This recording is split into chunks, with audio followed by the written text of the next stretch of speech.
Hello bankers, कैसे हैं आप लोग। तो दोस्तों, काफ़ी दिनों बाद आज हमारा नया लेक्चर आया है डीआई सीरीज़ का डे 32। ठीक है ना, समझ गए आप लोग। चलिए दोस्तों, तो कैशलेस डीआई हमारी ख़त्म हो चुकी है। 6 क्लासेस हमने उस पर ली। ठीक है, आई होप आप लोगों को पसंद आई होंगी एंड अच्छे अच्छे सेट्स भी कराए हम लोगों ने। तो आज से शुरू होगा मिक्स ग्राफ डीआई, जैसा कि आपने अभी टाइटल में पढ़ा भी होगा। ठीक है, मिक्स ग्राफ डीआई एडवांस। ठीक है ना, तो अब हम प्री से थोड़ा ऊपर चलेंगे। ठीक है ना, तो अब मैं ये सोच के चलूँगा कि आप लोगों ने जितना भी प्री का मैंने पीछे 31 क्लासेस करा दी हैं वो आप लोगों को आती हैं। जितना मैं सिखाया वो सब आपको आता है, ये मान के चलूँगा। ठीक है, क्योंकि अगर आपने नहीं किया तो ये आपकी दिक्कत है। क्योंकि अब मैं यहाँ पर आगे जो क्लासेस कराने जा रहा हूँ, ये जो 30-35 दिन क्लासेस चलेंगी, इसके बाद पूरा बैच खत्म हो जाएगा, फिनिश हो जाएगा। ठीक है, और ये जो डीआई का बैच है ये एसएससी वालों के लिए और बैंकिंग वालों के लिए, सबके लिए। हालांकि ये बैंकिंग स्पेशल बैंकिंग वालों के लिए है, लेकिन एसएससी वाले जो पीछे की 31 क्लासेज है वो कर लेंगे तो उनका इनफ है, क्योंकि उसमें मैंने सारे टाइप कवर कर लिए हैं। ठीक है, हाँ, एक रडार ग्राफ टाइप है जो वो कवर नहीं किया है, वो इसके साथ साथ हो जाएगा। ठीक है, लेकिन जो एसएससी वालों का एसएससी में प्री लेवल ही आता है। अगर बैंकिंग का प्री लेवल एसएससी में ही आता है मेरे ख्याल से, है ना, ज़्यादा टफ नहीं आता उन लोगों में। तो ऐसा सर ने कहा था मेरे, तो तभी मैं कह रहा हूँ। तो 31 का जो पीछे की है ना 31 क्लासेस, वो अगर एसएससी वाला बंदा कर लेगा तो उनका हो जाएगा उतने से। अब बैंकिंग वालों के लिए आगे बढ़ना पड़ेगा। ठीक है, अब जो 30-35 क्लासेस आएंगी वो उन लोगों को करनी ही पड़ेंगी, क्योंकि उसके बिना कभी क्लियर होने वाला नहीं है मेंस। ठीक है, तो चलिए दोस्तों, अब हम शुरू करते हैं। आज का हमारा मिक्स ग्राफ डीआई स्टार्ट हो रहा है। पहला सेट है, समझना, प्रॉफिट एंड लॉस का ही पहला सेट है। और आज का जो ये सेट है, ये वाला दिख रहा है ना आप लोगों को। आज का जो ये वाला सेट है, तो ये सेट उन लोगों को थोड़ा इजी लगेगा जो शुरू से मेरे साथ जुड़े हुए हैं, जिन्होंने एक भी क्लास स्किप नहीं की है। ठीक है, क्योंकि अब मैं यहाँ पे बेसिक आपको नहीं बताने जाऊँगा, क्योंकि मैं सब पहले बता चुका हूँ। इस टाइप का सेट मैंने, यानी प्रॉफिट एंड लॉस पे अच्छा सेट और इजी सेट दोनों करा चुका हूँ। यानी इजी प्री एंड मेंस दोनों लेवल के मैं 3-4 सेट करा चुका हूँ पीछे। ठीक है, तो वहाँ पे मैंने प्रॉफिट एंड लॉस के सारे फार्मूले समझाए थे। सीपी को, रेवेन्यू और एसपी को क्या क्या कहते हैं, ये सब मैंने एक्सपेंडिचर, ये सब मैं बेसिक चीज़ें बता चुका हूँ आप लोगों को। तो यहाँ पे मैं कुछ नहीं बताने वाला हूँ। ठीक है, समझ गए। चलिए स्टार्ट करते हैं फिर। तो इंग्लिश वाले बच्चे ऊपर आप पढ़ लेंगे। ठीक है, उम्मीद करता हूँ। हम लोग हिंदी से स्टार्ट करते हैं, क्योंकि मैं इंग्लिश वाला पढ़ूंगा और करवाता हिंदी में ही हूँ। ठीक है, और मैं आपको, मुझे जैसे कि आप लोगों को पता है कि इंग्लिश मेरी भी इतनी अच्छी नहीं है कि मैं इंग्लिश में क्वेश्चंस को अटेम्प्ट कर सकूँ। ठीक है, समझ गए। लेकिन हाँ, आप लोगों को पढ़ाते पढ़ाते थोड़ा सा एक्सपीरियंस हो गया है, लेकिन इतनी अच्छी इंग्लिश नहीं हुई कि मतलब इंग्लिश में पढ़ के और समझा सकूँ, बता सकूँ, इंग्लिश बोल सकूँ। ठीक है, इतना अच्छा नहीं हुआ है अभी। तो हिंदी में हम लोग पढ़ेंगे। चलो, तो इसमें जो डायरेक्शंस दे रखी हैं कोई दिक्कत नहीं है, ये तो सब में दिया होता है। पहला इसमें दे रखा है, एक कपड़ा कंपनी दो अलग अलग प्रकार की वस्तुओं एक्स प्रकार और वाई प्रकार का निर्माण करती है। समझ गए। एक कंपनी है जो एक्स प्रकार और वाई प्रकार के प्रोडक्टों का निर्माण करती है, मैन्युफैक्चर करती है। उसके बारे में डेटा दे रखा है। प्रत्येक एक्स प्रकार की वस्तु के लिए क्रय मूल्य अंकित मूल्य का अनुपात इतना। एक एक्स प्रकार की वस्तु बेचने का यानी सीपी और एसपी दोनों दे रखा है। एमआरपी भी दे रखी है, प्रॉफिट भी दे रखा है, छूट यानी डिस्काउंट भी दे रखा है, सब कुछ दे रखा है। तो पहले हम वो बना लेते हैं टेबल। ठीक है, अब समझ में आया टेबल में क्या बनाना है। कंपनी का कॉलम बनाएंगे, यानी कि हाँ, कॉलम बनाएंगे एक्स और वाई, फिर डिस्काउंट एक्स और वाई का, सीपी, एसपी, एमआरपी और हाँ प्रॉफिट, ये सारे कॉलम बना लेंगे। उसके बाद मैं करता हूँ। ठीक है, तो मैं कॉलम बना के मतलब वीडियो को पॉज कर देता हूँ, कॉलम बना देता हूँ, वरना टाइम बर्बाद होगा। ठीक है, चलो। चलिए दोस्तों, मैंने बना लिया है। ठीक है, तो कंपनी, ये रहा CP, SP, cost price, selling price, MRP, discount, profit, numbers. ठीक है, सब बता दिया मैंने। और मैं पिछले सारे सेट जितने भी प्रॉफिट एंड लॉस के सेट थे उन सब में इस टाइप के 2 क्वेश्चन कराएंगे जिसमें इन सबका यूज होता है, सारे के सारे टर्म्स का यूज होता है। ठीक है, तो भाई पुरानी क्लासेस देखनी पड़ेगी, मैं यहाँ पे शुरू से नहीं समझा सकता। अब हम लोग प्री से ऊपर चल चुके हैं। ठीक है, प्री की सारी क्लासेस खत्म हो गई समझ लो। ठीक है, अब प्री से ऊपर की तो और चल रहे हैं, तो हमें थोड़ा सा एडवांस होना पड़ेगा। ठीक है ना, चलो। कंपनी थी एक्स और वाई। ठीक है, चलो अब आगे पढ़ते हैं। पहले डेटा दे रखा है एक्स, हमने यहाँ तक पढ़ लिया। वाई प्रकार की वस्तु निर्माण करती है, यहाँ तक पढ़ लिया हमने। ठीक है, अब इसमें दे रखा प्रत्येक एक्स प्रकार की वस्तु के लिए, यानी कि इसके लिए बात हो रही है सिर्फ, क्रय मूल्य और अंकित मूल्य का अनुपात 8:15 है। क्रय मूल्य क्या है हमारा? सीपी, कॉस्ट प्राइस, ठीक है। अंकित मूल्य जिस पे हम बेचते हैं, एमआरपी, ठीक है। एमआर भाई किसी प्रोडक्ट के ऊपर हम लिखा हुआ देखते हैं, एमआरपी लिखी होती है ना, तो उस प्राइस पे हम बेचते हैं, समझ गए। और एक होता है कि सेलिंग प्राइस, जैसे कि SP.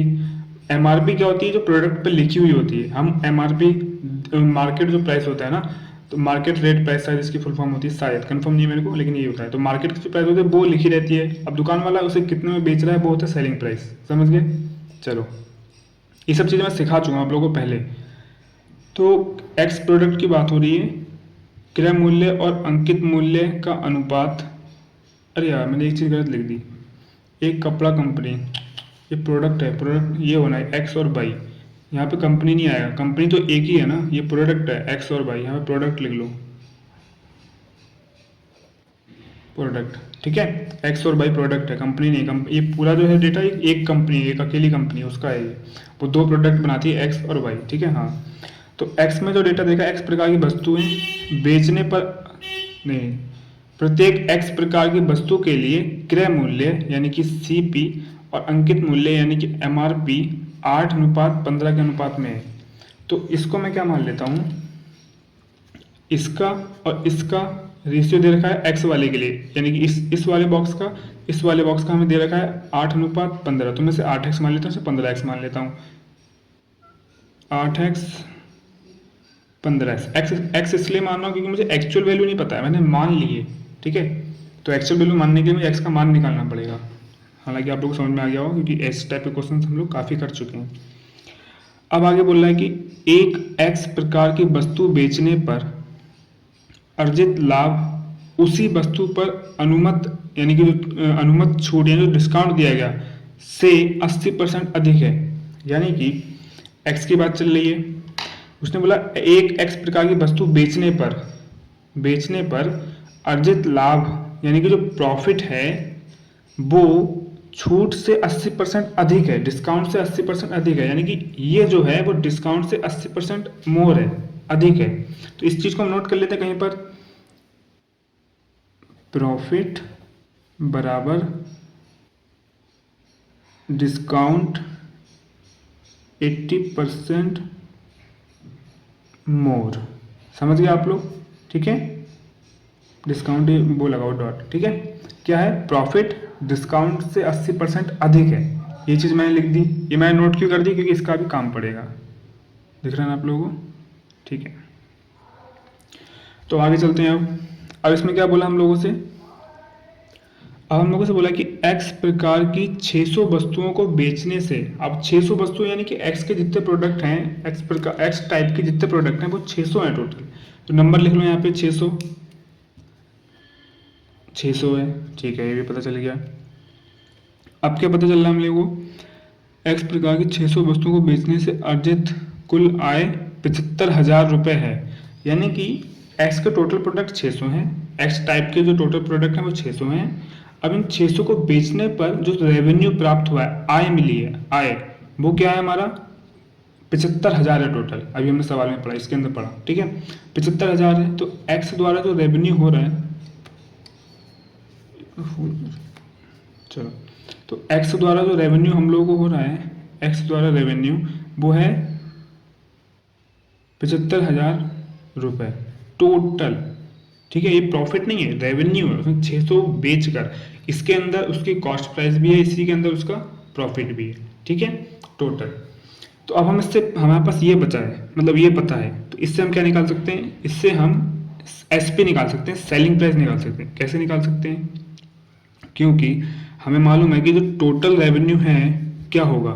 Number of total product and SP, जिस रेट पे हमने बेचा होगा, एसपी यानी सेलिंग प्राइस, ठीक है, समझ गया ना। हमने मान लो यहाँ पे सेलिंग प्राइस में बेचा, यहाँ पे मान लो रेट जो भी है उसमें हमने बेचा, तो कितने प्रोडक्ट बेचे? 600 बेचे, तो इसकी हम 600 जो गुणा करेंगे तो टोटल कितना आ जाएगा? इतना आएगा, समझ गए आप लोग, ठीक है। तो हम निकाल लेंगे जो टोटल रेवेन्यू है वो एस पी गुणे टोटल नंबर ऑफ प्रोडक्ट बराबर 75,000, ठीक है, क्योंकि टोटल रेवेन्यू इसी से बनता है, ये फार्मूला होता है। एक चीज़ हमेशा याद है ना, डीआई को करने के लिए आपको प्रॉफिट एंड लॉस पूरे अच्छे से आना चाहिए, ठीक है। हालांकि मैं जिसको नहीं आता उसके लिए मैंने बेसिक से जितना हो सकता है बता देता हूँ, जितनी ज़रूरत होती है, ठीक है, फिर भी आना चाहिए, ठीक है। अब इसको इधर ले जाओ, एस पी बराबर, ये गुणे में है इस तरफ, इक्वल के इधर गुणे में, तो इधर जाके बटे में हो जाएगा। एग्जाम में इस तरीके से मत करना, एग्जाम में यहाँ से सीधा काटना और 6 से काट देना, लिख देना, ठीक है। ऐसी कैलकुलेशन करनी नहीं है कि पता चले बच्चों की तरह एक एक स्टेप कर रहे हो। मैं एक एक स्टेप करके सिखा देता हूँ ताकि आपको समझ में आ जाए, लेकिन एग्जाम में ऐसे नहीं करना है। एग्जाम में अब स्पीड से करना है, तो जितना ईजी हो सके उतने अच्छे तरीके से करना है। 7 एकम 7, 7 दूनी 14, और अरे ये क्या हुआ, अरे 6 है, सॉरी 6 है, 6 एकम 6 और 6 दूनी 12, 6 पंजे 30, 125। एस पी कितना आ गया, एक्स का एक्स पी कितना आ गया, एक्स का 125, ठीक है। अब हमें एक चीज़ पता थी, हमसे बोला था कि जो प्रॉफिट है वो डिस्काउंट का 80% मोर है, तो क्या हम डिस्काउंट पता कर सकते हैं, इसके अंदर प्रॉफिट निकाल सकते हैं। प्रॉफिट कैसे बनता है, प्रॉफिट बनता है selling price minus S P, ये तो होता है, sorry S P minus selling price, क्योंकि सेलिंग प्राइस से ज़्यादा एस पी होता है, क्योंकि हमने बनाया इतने में, अब बेचेंगे तो जितने में बनाया उतने में तो बेचेंगे नहीं, जितने में बनाते हैं हम उससे ज़्यादा में बेचते हैं, तो सेलिंग प्राइस ज़्यादा होगा, क्योंकि हमने इतने में बनाया इतने में बेचा, तो ये चीज़ हमेशा जितने में बेचते हैं वो हमेशा ज़्यादा ही होगा, ठीक है, क्योंकि जितने में बनाया, और जब प्रॉफिट निकालने की बारी आती है तब ध्यान रखना। और पता चले कि जब लॉस निकाल ले तो जाहिर सी बात है लॉस होगा, तो हमने जितने में बनाया उससे कम में बेचा तभी तो लॉस हुआ। अभी हमें प्रॉफिट की बात चल रही है, तो प्रॉफिट हुआ होगा, जितने में बनाया उससे ज़्यादा में बेचा तभी प्रॉफिट हुआ ना, तभी यहाँ पे प्रॉफिट का कॉलम बनाए, और प्रॉफिट की बात चल रही है क्वेश्चन में, ठीक है। तो S P minus C P निकालेंगे तो प्रॉफिट आ जाएगा, तो प्रॉफिट की जगह पे हम लिख सकते हैं एस पी कितना है हमारा 125 माइनस सी पी कितना है हमारा 8x, ये क्या आ गया प्रॉफिट, इन दो इसको घटा के प्रॉफिट ही आएगा। तो अभी तो हमारे पास अचर पद है साथ में, इसलिए हमने पूरा लिख दिया। डिस्काउंट का 80% मोर, 80% मोर, पहले तो तुम डिस्काउंट निकालो। डिस्काउंट कैसे निकलेगा, डिस्काउंट हमें मालूम है एमआरपी जो प्रोडक्ट पे प्राइस लिखा होता है, एज लाइक हमने कोई प्रोडक्ट लिया 225 रुपये एमआरपी है उसकी, लेकिन जब हमने काउंटर पे गए तो उसने बोला कि 200 का पड़ेगा, तो कितने का डिस्काउंट मिला हम लोगों को, 25 रुपये का डिस्काउंट मिला ना, ठीक है। ये एमआरपी थी और इतने में हमने लिया, इतने में लिया 200 में, और तो जब 200 में लिया तो 25 रुपये हमारे फ़ायदा मिल गया, तो 25 रुपये में डिस्काउंट मिल गया, ठीक है। तो क्या हुआ, और जो ये सेलिंग प्राइस था इतने में हमने लिया, दुकानदार के लिए सेलिंग प्राइस है, ठीक है। तो अब क्या हुआ कि डिस्काउंट निकालने के लिए हमें एक चीज़ पता चल गई कि अगर हम एमआरपी में से एसपी घटा दें, अब यहाँ पे एसपी छोटी होगी, एमआरपी ज़्यादा होगी, क्योंकि डिस्काउंट की बात चल रही है। डिस्काउंट तो तभी दिया होगा ना जब एमआरपी ज़्यादा होगी, आपने कम में बेच दिया डिस्काउंट देके, ठीक है। तो एमआरपी यानी कि 15x माइनस एसपी 125, जितने में एमआरपी जितनी लिखी थी और जितने में हमने बेचा, ठीक है, इसका 80% मोर, 80% मोर यानी 1 प्लस 80% की वैल्यू कितनी होती है, फ्रैक्शन वैल्यू 4/5, ठीक है, दिख रहा है ना आप लोगों को।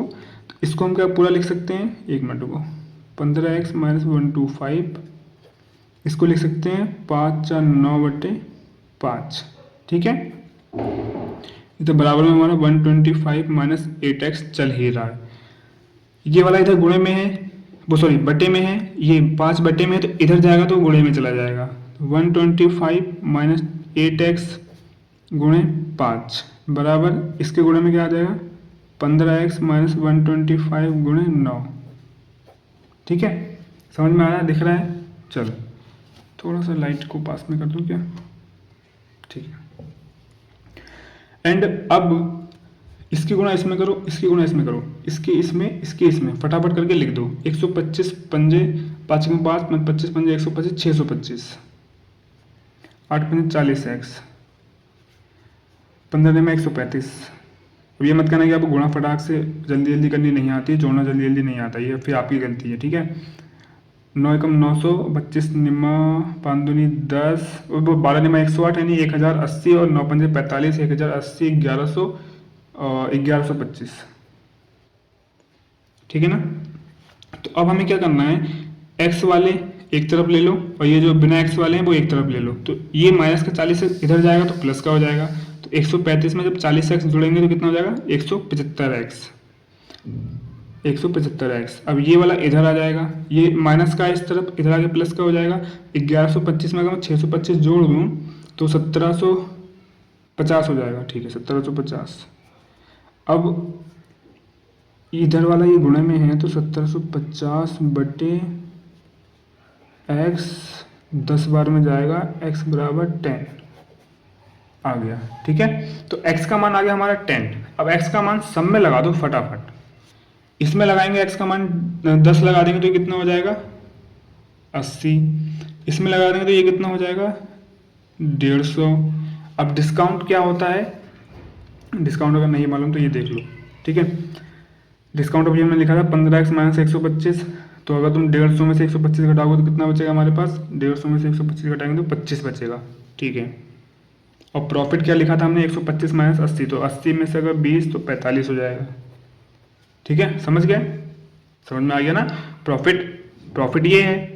तो 125 माइनस एक्स का मान यहाँ पर रख देंगे। तो 80 में से 125, वो 125 में से 80 घटाओ तो आएगा 45। सेम डिस्काउंट ये था हमारा, ये तो 80% अधिक था इसलिए हमने लिखा था इसको अभी छोड़ दो। डिस्काउंट केवल इतना है, 15x माइनस 125।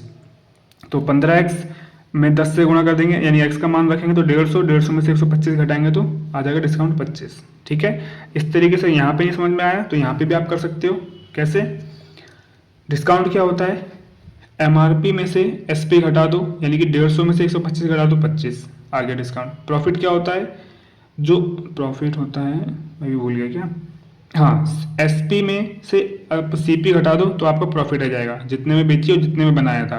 तो 125 में से 80 घटा दो तो 45 आ गया प्रॉफिट। ठीक है, आपको ये पता होना चाहिए डिस्काउंट कैसे निकालते हैं, प्रॉफिट कैसे निकालते हैं, MRP कैसे निकलती है, CP SP सब, ये सब मैंने सिखा रखा है आप लोगों को पीछे ही। तो आप पीछे शुरू से जो बना हुआ हो, मतलब मेरे साथ जुड़ा हुआ है, उसे कोई दिक्कत नहीं हो रही होगी। ठीक है, फ़ोन क्यों बंद हो गया? एक मिनट रुको।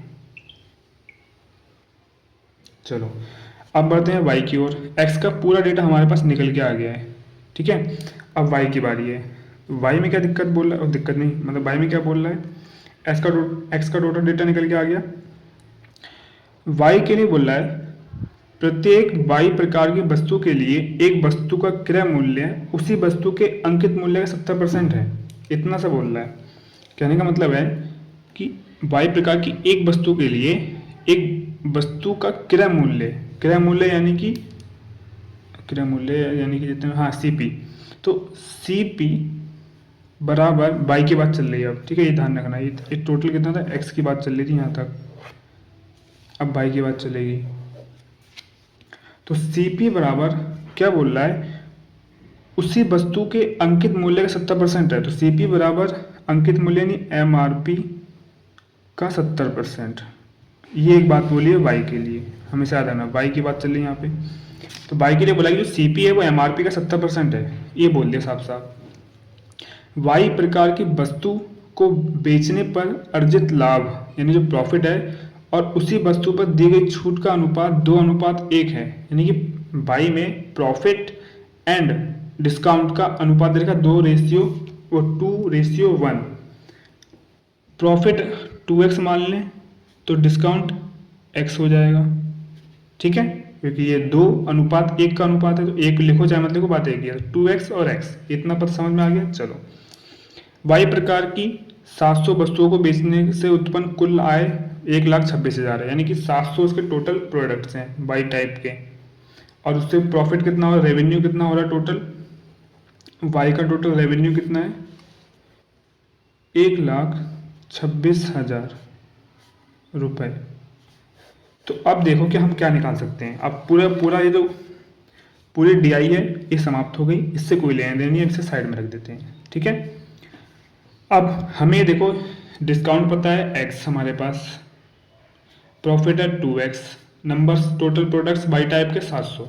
क्या इन तीनों की मदद से हम कुछ निकाल सकते हैं, आगे बढ़ सकते हैं? ये सोचो, अगर मुझे प्रॉफिट पता है, प्रॉफिट निकलता है SP में से CP को घटा दें तब, लेकिन इन दोनों में से कुछ पता ही नहीं है तो हम तीसरी चीज़ निकाल ही नहीं सकते। अब मुझे डिस्काउंट पता है, तो डिस्काउंट निकलता है एमआरपी में से एसपी घटाने पर, लेकिन ये दोनों भी नहीं पता है, तो मैं क्या करूँ? मैं यहाँ तो कुछ नहीं कर सकता हूँ। मैं तुम्हें सोचना सिखा रहा हूँ, सोचना सिखा रहा हूँ। मुझे तो मालूम है कि क्या करना है, लेकिन मैं बता रहा हूँ कि अब क्या करना है, ठीक है? क्योंकि आगे जितने भी अब मैं 30-35 क्लासेस लूँगा, अभी तक जो कर रहा था इसमें मैं आप मतलब इसको एक चीज़ मैं ये बताना चाह रहा हूँ कि जो क्वेश्चंस मैं करा रहा हूँ आपको डीआई के, ये तो आने वाले हैं नहीं, ठीक है? लेकिन इस तरीके से आएंगे ना, ठीक है? तो हम क्वेश्चंस क्यों करते हैं जब आने ही नहीं है इस टाइप के? तो हम क्वेश्चंस इसलिए करते हैं ताकि हमें तरीका पता चले, हमें करने का मेथड पता चले कि क्वेश्चंस को कैसे अटेम्प्ट किया जाता है, क्वेश्चंस को कैसे सॉल्व किया जाता है, इसलिए हम करते हैं। तो मैं यहाँ पे वही सिखा रहा हूँ, क्योंकि ये सेट तो अब आएगा नहीं। अब प्रॉफिट एंड लॉस का जो सेट आएगा वो अलग तरीके से आएगा आपके एग्जाम में, हर बार सेट अलग अलग आते हैं। लेकिन अगर क्वेश्चन जब आए तो आप कैसे उसे हैंडल करोगे, कैसे टैकल करोगे, ठीक है? ये चीज़ सिखा रहा हूँ, समझ गए? इसलिए हम प्रैक्टिस करते हैं ज़्यादा से ज़्यादा क्वेश्चंस की। तो हमें 3 चीज़ दे रखी है, अब हम आगे बढ़ नहीं पा रहे हैं इन तीनों चीज़ों से। लेकिन हमें एक चीज़ तुम बोल रहे हो कि हमें ये भी तो दे रखा है अभी, हमने जो यहाँ पे नोट किया था ये दे रखा है ना। हमसे बोला है सीपी, यानी कि ये एमआरपी का 70% है, इसका 70% है, तो इसको हम मान लेते हैं, ये पता चल जाएगा। तो एमआरपी को, अगर मैं एमआरपी को इस चीज़ को यहाँ लिख के बताता हूँ, बाई के बारे में बात चल रही है, सीपी और एमआरपी। हमसे बोला है सीपी एमआरपी का 70% है, ठीक है? तो एमआरपी को अगर मैं 100 मान लूँ तो 100 का 70% 70 होता है, तो 70 सीपी हो जाएगा। लेकिन मैं 70 और 100 ऐसे नहीं मान सकता, इसके साथ में कोई अचर पद मानना ही पड़ेगा। एज लाइक बाई की बात चली तो बाई मान लेंगे, क्योंकि हमें एक्चुअल वैल्यू नहीं पता ना, हम अपनी तरफ से मान रहे हैं, इसीलिए हमें बाई मानना पड़ेगा साथ में। तो हम 100 बाई मान लेते हैं, तो 100 बाई का 70% कितना होगा? 70 बाई, ठीक है? समझ गए? तो इसकी जगह पे 100 मानो, इसकी जगह पे 70 बाई। लेकिन यार 100 और 70 थोड़ा बड़ा लग रहा है, मुझे थोड़ा इजी करना है। क्या करूँगा मैं इसके लिए? अरे 100 की जगह मैं 10 बाई मानूंगा, और 10 बाई का 70% 7 बाई। सो सिंपल हो गया। अब मैं 10 बाई इसकी जगह पे मानूंगा, 7 बाई यहाँ पे मानूंगा, ठीक है? बस आपको समझाने के लिए मैं इतना कर रहा हूँ, ठीक है? समझ में आना चाहिए, क्योंकि अब जैसे जैसे लेवल बढ़ेगा ना, वैसे वैसे मैं और धीरे हो जाऊँगा और स्टेप बाय स्टेप समझाने की कोशिश करूंगा, क्योंकि मैं चाहता हूँ कि इस बैच के बाद कोई दिक्कत ना हो जो शुरू से मेरे साथ पढ़ रहा है, ठीक है? क्योंकि डीआई का बैच मैं कर चुका हूँ, ठीक है? इतने डीप में भाई किसी ने नहीं पढ़ा है जितना मैं पढ़ा रहा हूँ। ऐसा नहीं कि टीचर ने बेकार पढ़ा है, बेकार पढ़ाता तो मैं कैसे सीखता? मैं उन बच्चों के लिए काम कर रहा हूँ जो जिनको समझ में नहीं आता, जो जैसे कि टीचर्स क्या करते हैं, मेरे को सर ने इतने इजी तरीके से थोड़ी बताया था, उन्होंने सीधा मान लिया कि सर 10 बाई मान लो और ये हो जाएगा 7 बाई। अब मैं समझ गया ना कि सर ने क्यों करा ऐसा, क्योंकि यार थोड़ा सा दिमाग है तो समझ गया। तो मैं भाई सोचा हूँ कि जो लोग नहीं समझ, कुछ लोगों के दिमाग में आता है कि 10 बाई क्यों माना यार, कुछ और क्यों नहीं माना, तो मैंने बता दिया यहाँ पे क्यों माना, ठीक है? और 22 साथ में क्यों माना ये भी बता दिया मैंने। मैं तो 100 मानना था, 100 मानने से वो 100 के साथ बाई हमने इसलिए माना क्योंकि हमें एक्चुअल वैल्यू नहीं पता कि यहाँ पे क्या है, हम अपनी तरफ से मान रहे हैं इसलिए हमने बाई मान लिया। अब बाई का मान निकाल के इसमें गुणा कर देंगे, बस एक्चुअल वैल्यू पता चल जाएगी। समझ गए? तो मैं एक डाउट आपका क्लियर करते हुए चल रहा हूँ इसीलिए, ठीक है? इसीलिए मैं और धीरे धीरे पढ़ाऊँगा, समझ गए आप लोग?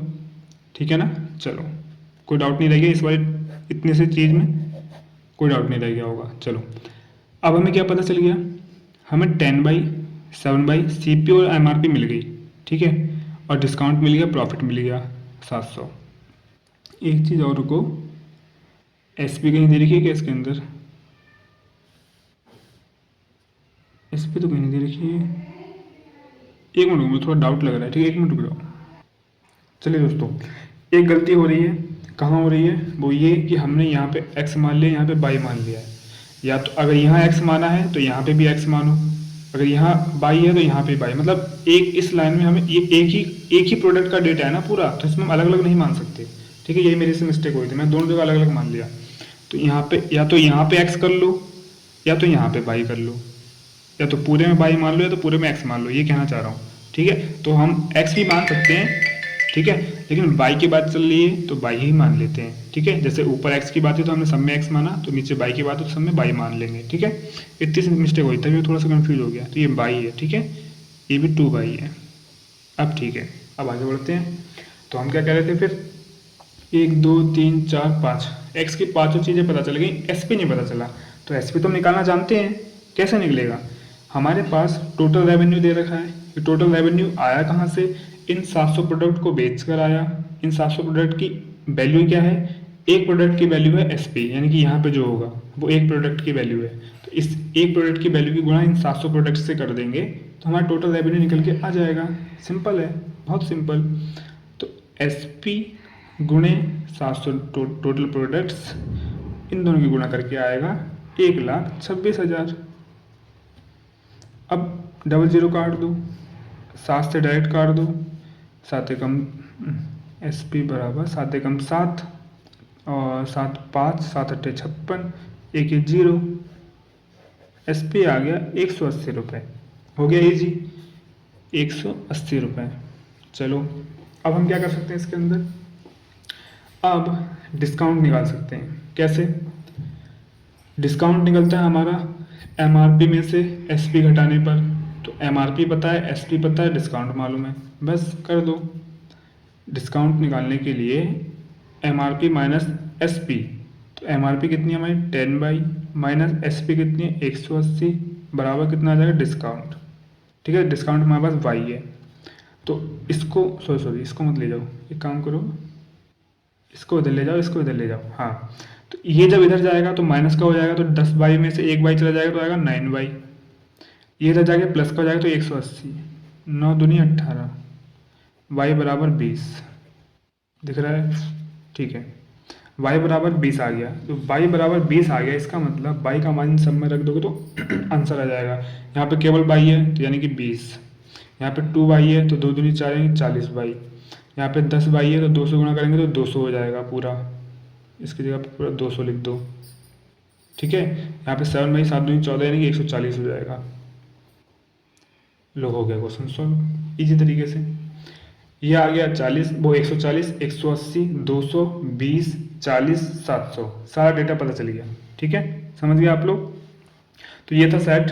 अब इसके क्वेश्चंस मैं सारे नहीं कराऊंगा, जो अटकने वाला होगा वो करा दूंगा, जिसमें आप फंस सकते हो, बाकी आप खुद कर लेना, क्योंकि वीडियो अभी 30 मिनट की होने वाली है। अगला सेट एसबीआई पीओ मेंस का है, तो वो और इससे भी ज़्यादा अच्छे लेवल का है। ठीक है, उसे समझाने में और टाइम लगेगा, तो वीडियो 1.5 घंटे तक जा सकती है अगर मैं क्वेश्चंस कराऊंगा तो। ठीक है, क्योंकि मैं धीरे धीरे समझा रहा हूँ तो टाइम ज़्यादा लग रहा है, फटाफट समझाऊंगा तो मज़ा नहीं आएगा और समझ में भी नहीं आएगा। ठीक है, तो क्वेश्चंस मैं स्किप कर दे रहा हूँ, जो क्वेश्चंस आपसे ना हो टेलीग्राम पे आना, कहना इस दिन का ये वाला सेट था, ये वाला क्वेश्चन था, मुझसे नहीं हुआ, मैं करा दूंगा। ठीक है, समझ गए। और क्वेश्चंस मैं ऐसे स्किप करूँगा जो आप लोग कर ही लोगे, और फिर भी नहीं कर पा रहे इसका मतलब दिक्कत आप में है। ठीक है, समझ गए। चलो ठीक है, फिर आगे बढ़ते हैं। चलो दोस्तों, क्वेश्चंस करा ही दे रहे हैं फटाफट 5 मिनट में। ठीक है, 5 मिनट में क्या ही हो जाएगा, क्योंकि कुछ बच्चे अटक ही जाते हैं, क्योंकि मैं इस चीज़ फेस कर चुका हूँ ना यार। ठीक है, मैं पहले ये रहता था कि यार जब पूरा सेट कराया तो क्वेश्चंस की छोड़ दिए, डाउट रहते थे, तो मैं नहीं चाहता कोई डाउट रहे। चलो फिर फटाफट कर लेते हैं। ठीक है, वाई प्रकार की सभी वस्तुओं को बेचने से अर्जित लाभ ज्ञात कीजिए। वाई प्रकार की सभी वस्तुओं को बेचने से अर्जित लाभ ज्ञात कीजिए। तो वाई प्रकार की एक वस्तु बेचने पर लाभ कितना मिल रहा है हमें, ये बताओ पहले।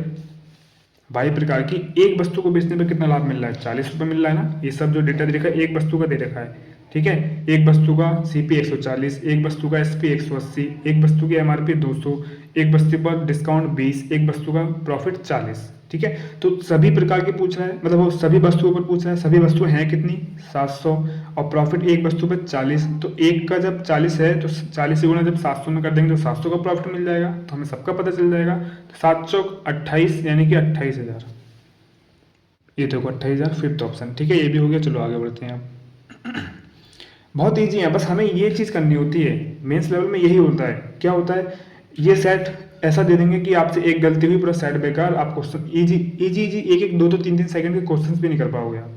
तो इसमें जितना टाइम देना है दे दिया करो, क्वेश्चंस को 1-1 2-2 सेकंड के ही होते हैं। यदि एक्स प्रकार की सभी वस्तुओं को बिना किसी छूट के बेचा जाता है, यानी बिना किसी डिस्काउंट के बेचा जाता है, तो एक्स प्रकार की सभी वस्तुओं को बेचकर अर्जित लाभ ज्ञात कीजिए। ठीक है, तो भाई हमें पहले ये बताओ, एक्स प्रकार की जो एक वस्तु की एमआरपी है वो कितनी है, क्योंकि जो एमआरपी होती है वो विदाउट डिस्काउंट होती है। डिस्काउंट देने के बाद तो 125 की बिक रही है, प्रोडक्ट पे 125 रुपये लिखा हुआ है, बेच रहे हैं 125 में, तो डिस्काउंट मिल रहा है 25, लेकिन वो कह रहा है कि बिना डिस्काउंट के अगर बेचें तब एक्स प्रकार की सभी वस्तुओं को बेचकर अर्जित लाभ ज्ञात कीजिए। तो भाई एमआरपी 150, यानी वो 150 में ही बेचेगा सबको, सारी 600 की 600 वस्तुओं को 150 में बेचेगा। तो पहले हम ये देख लेते हैं कि एक वस्तु को एक वस्तु की एमआरपी 150 है और बनी कितने की थी, वो 80 रुपए की। तो अगर हम 80 की चीज़ बनी है 150 में बेच रहे हैं, तो हम एक वस्तु पे कितना प्रॉफिट कमा रहे हैं, 80 और 90 100 70 रुपये कमा रहे हैं। ठीक है, तो 70 रुपये कमा रहे हैं भाई। एक वस्तु बनी 80 रुपये में है और बेच रहे हैं 100 150 में, तो कितना लाभ कमा रहे हैं हम, 70 रुपये लाभ कमा रहे हैं। तो एक वस्तु पर, क्वेश्चन नंबर दूसरा, एक वस्तु पर यानी कि ईच PRODUCT ईच प्रोडक्ट पर हम जो लाभ कमा रहे हैं वो है 70 रुपये। ठीक है, 70 रुपये कमा रहे हैं। कैसे 70 रुपये कमा रहे हैं, वो बनी 80 रुपये में है और बेच हम 150 में रहे हैं, तो इन दोनों का डिफरेंस कितना हुआ, 70। तो 70 रुपये में हम 70 रुपये का हम लाभ कमा रहे हैं। ठीक है, समझिए आप लोग। चलो, अब हमें बताना है कि सभी वस्तुओं पर कितना लाभ कमाया। तो एक वस्तु पर 70, एक वस्तु पर कितना है, 70 रुपये है और वस्तु टोटल कितनी है, 600। तो 600 की गुणा कर दो, पता चल जाएगा।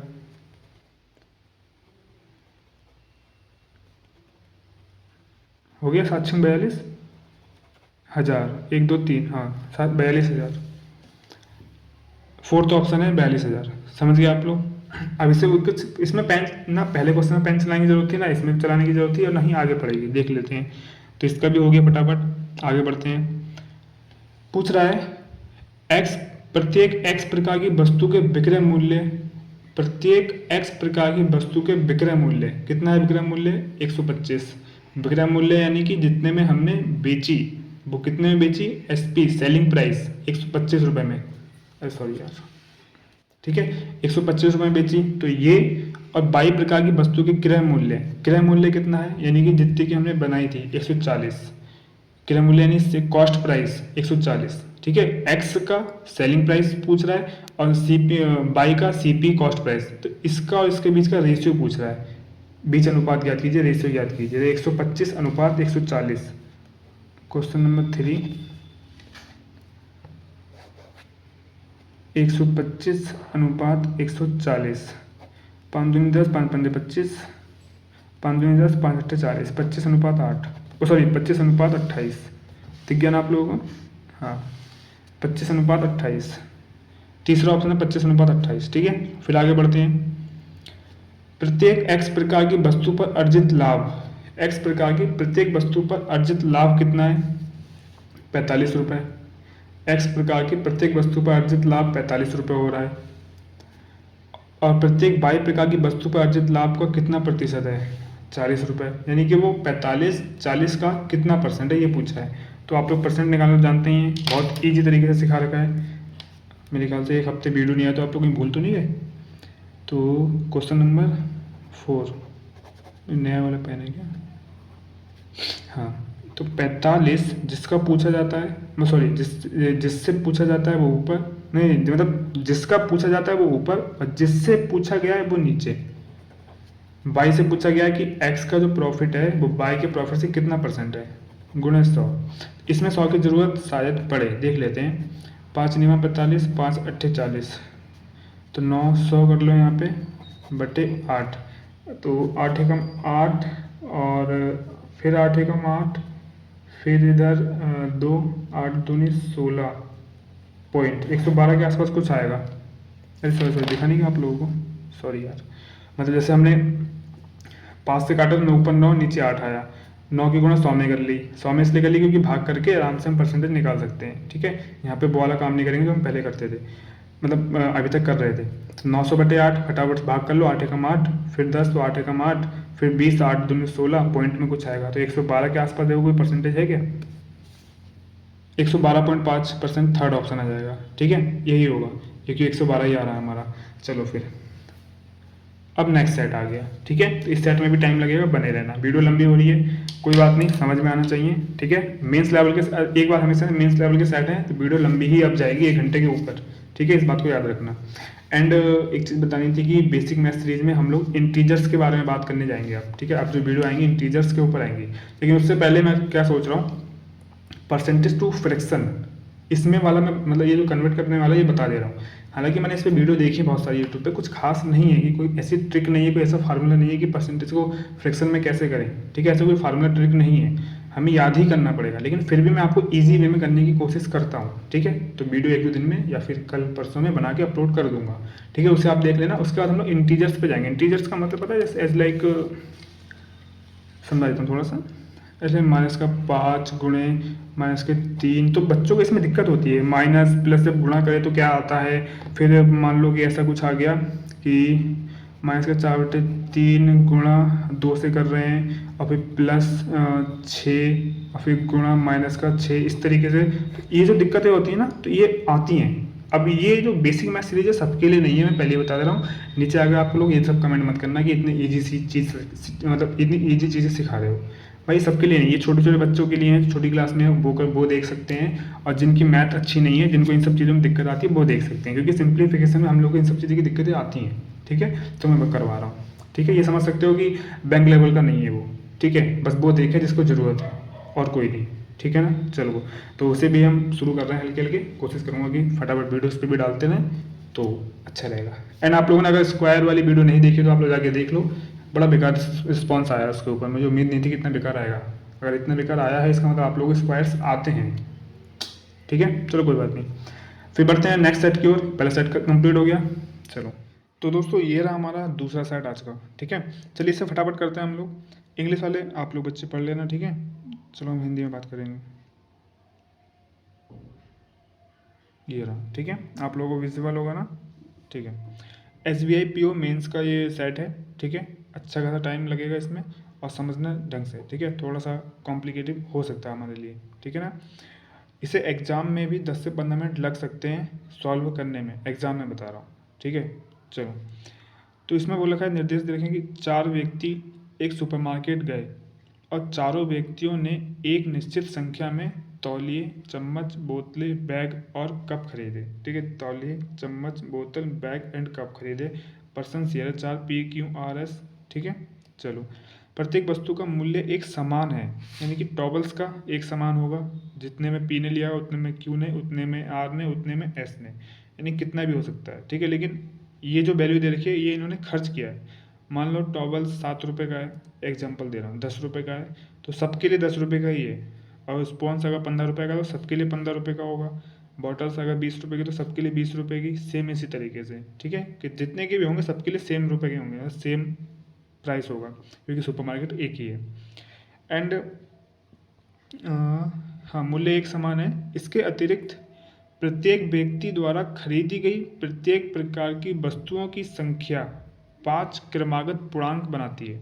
ये दे रखा है, मतलब P ने जितनी वस्तु खरीदी, towels, sponges, bottles, bag, cup, तो जितनी संख्या में खरीदी वो एक क्रमागत पूर्णांक बनाती हैं। मतलब P ने जैसे कि मान लो 5 कप खरीदे, स्पोर्ट्स 6 खरीदे, इसे 8 खरीद लिए, इसे 7 खरीद लिए, इसे 9 खरीद लिए, मतलब 5, 6, 7, 8, 9 इसी क्रम में खरीदे होंगे। अब वो 5 टॉपर्स भी खरीद सकता है, 5 बॉटल्स भी खरीद सकता है, और 5 बैग्स भी खरीद सकता है। तो 5 कुछ भी हो सकता है, लेकिन होगा इसी क्रम में 5, 6, 7, 8, 9, इस क्रम में ही होगा, ठीक है। अब जैसे 9 है, तो 9 पे या तो टॉवल्स खरीद, या तो 9 टॉवल्स होंगे, या 8 स्पॉन्स होंगे, या 8 बॉटल्स होंगे, तो 9 स्पॉन्स होंगे, और 5 बैग्स होंगे। समझ रहे होंगे आप मैं क्या कहना चाह रहा हूँ, ठीक है। समझ गए ना। चलिए, तो Q का भी ऐसे ही होगा, R का भी ऐसे ही होगा, S का भी ऐसे ही होगा, ठीक है। एंड निम्नलिखित तालिका प्रत्येक व्यक्ति द्वारा प्रत्येक प्रकार की वस्तु खरीदने में खर्च की गई कुल राशि रुपए में दर्शाती है। यानी कि P ने टॉवल्स खरीदने में 320 रुपये खर्च करे, P ने स्पॉन्स खरीदने में 396 रुपये बर्बाद किए, मतलब वो खर्च किए, और बॉटल्स खरीदने में 840 रुपये खर्च किए, बैग खरीदने में 680 रुपये खर्च किए, कप खरीदने में 288 रुपये खर्च किए। ऐसे ही Q ने, R ने, S ने, सो ऑन, ठीक है। समझ गए। तो ये है इनका डेटा। अब इसके अलावा हमें क्वेश्चन दे रखा, सीधे नीचे क्वेश्चन दे रखे हैं। Q ने कितने तौलिए खरीदे, हमें तो सिर्फ ये दे रखा है कि इतने रुपए में Q ने तौलिया ना, हाँ, टॉवल्स 240 रुपये की खरीदी। अब कितने की खरीदी वो निकालने के लिए हमें ये पता लगाने का कि टॉवल्स एक टॉवल्स कितने रुपए का है, ये निकालना पड़ेगा हम लोगों को। अगर हमें ये पता चला कि एक टॉवल्स कितने रुपए का है, तब हम ये पता लगा सकते हैं कि इन्होंने कितने कितने खरीदे, ठीक है। अगर मान लो 10 रुपये का टॉवल्स है, तो 320 को 10 से भाग कर दो, तो एक टॉवल्स का वैल्यू आ जाएगा। समझ गए, ठीक है। तो हमें अभी कुछ नहीं पता, हमें हमारे पास एक टारगेट ये भी है, एक टास्क ये भी है कि हमें ये जो P ने खरीदे ना, 5 क्रमागत पूर्णांक बनाती हैं संख्या, तो इन्होंने जो भी ये सामान खरीदे हैं ये क्रमागत क्रम में, एक क्रमागत रूप से खरीदे हैं। अगर एक टॉवल खरीदी है तो 2 3 4 5 इस क्रम में आगे के खरीदे होंगे। अगर 2 टॉवल्स खरीदी हैं तो 2 3 4 5 इस क्रम में खरीदे होंगे। ठीक है, तो कंसेक्यूटिव नंबर्स में ही उन्होंने खरीदे होंगे जो भी सामान खरीदे होंगे। ठीक है ना। चलो, तो इस सेट को सॉल्व करने से पहले एक चीज़ मैं आपको एक कॉन्सेप्ट क्लियर करना चाहूँगा, इसे हम साइड में करते हैं थोड़ी देर के लिए। चलो, अब मान लो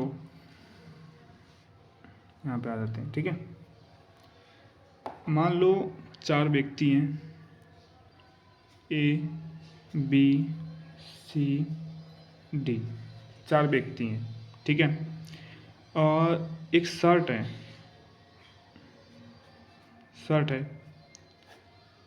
अब इन्होंने A B C D ने शर्ट को खरीदने के लिए मान लो A ने 70 रुपये खर्च किए, B ने 91, C ने 84 और D ने 77। इतने रुपए खर्च किए इन्होंने। ठीक है, ये रुपए हैं, हमें यहाँ पे रुपए तो दे रखे हैं ना। ठीक है, इतने रुपए इन लोगों ने खर्च किए, बस हमें इतना डेटा दे रखा है। और एक चीज़ और बोल रही है सवाल में कि शर्ट के जो प्राइस है शर्ट का सबके लिए सेम था। बस अब तुम निकालो कि A B C D ने कितने कितने शर्ट्स लिए हैं और शर्ट का मूल्य कितना है, रेट कितना है, प्राइस कितना है, ये पता लगाना है। तो इस टाइप के क्वेश्चन को करने के लिए हो सकता है इस टाइप के क्वेश्चन पहली बार बहुत से लोग कर रहे हो, बहुत से लोगों ने कर रखा हो, तो उन्हें मालूम होगा। हमें कैसे शर्ट का, अगर हम इन सब का जितने जितने इन लोगों ने रुपए खर्च किए शर्ट को लेने में, उसका अगर हम HCF हाईएस्ट कॉमन फैक्टर निकाल लें तो जो आएगा वो हमारा शर्ट का प्राइस हो जाएगा। ठीक है, समझ गए। आज की बात याद रहेगा कि जब इस टाइप का क्वेश्चन आएगा तो क्या करना है, HCF निकालना है। बस प्राइस आ जाएगा तो उस प्राइस से हम इसको भाग कर देंगे तो हमारी क्वांटिटी आ जाएगी कि A ने कितने शर्ट खरीदे। समझ गए। तो आज के बाद याद रखना इस टाइप का सेट जैसे भी आए, इस सेट को समझने में हो सकता है थोड़ी प्रॉब्लम आई हो, 2 बार वीडियो देखना, 3 से 4 बार खुद सॉल्व करना, तभी समझ में आएगा। क्योंकि मैं तीसरी बार आपको कराने जा रहा हूँ, 2 बार मैं खुद कर चुका हूँ इसे, ये टफ था तो मैंने सोचा कि मेरे सारे डाउट क्लियर हो जाएं, तब मैं आपके सारे डाउट क्लियर कर पाऊँगा। ठीक है, समझ गया ना। चलिए, अब इसका HCF निकालो। एक बात हमेशा देखना, सॉरी LCM HCF ये दोनों मैंने बेसिक मैथ सीरीज में सिखा रखा है निकालना, तो यहाँ पे नहीं सिखाऊंगा, यहाँ पे मैं डायरेक्ट निकालूंगा, आप लोग जाके देख लेना। ठीक है, मेरे चैनल पे जाओगे, प्लेलिस्ट में जाओगे, वहाँ पे बेसिक मैथ सीरीज की प्लेलिस्ट होगी, वहाँ पे पहली वीडियो LCM और HCF पर ही बना रखी है। ठीक है, अब वहाँ से सीख लेना जाकर। चलो आगे बढ़ते हैं। जो मुझसे शुरू से जुड़े हुए हैं उन लोगों ने देखी भी होगी, उन्हें आता भी होगा, तो वह समझ जाएंगे। तो इसका HCF निकालने के लिए 77 11 77 तो 11 से ये नहीं कटेगा, ये नहीं कटेगा, यानी 11 कॉमन नहीं है, 7 से ये कटेगा, 7 से ये भी और ये भी। इन सब का HCF कितना हो गया, 7 हो गया। तो 7 रुपये प्राइस हो गई शर्ट की, 1 शर्ट की, शर्ट 1 लिख दिया मैंने, 1 शर्ट है, इसका इधर करना है, इसका इधर कर देना, लिख देना। ठीक है, एक शर्ट का प्राइस हो गया 7 रुपये, HCF निकाला, प्राइस निकल गया। ठीक है, अब 7 रुपये है तो 70 को मैं 7 से भाग कर दूंगा तो 10 आएगा, तो 10 शर्ट A ने ली, 91 को 7 से भाग करूँगा 13 आएगा, 13 7 91, 62 84 12 आएगा, 11 77 11 आएगा। तो ये लो, A ने 10 शर्ट ली, B ने 13, C ने 12, D ने 11।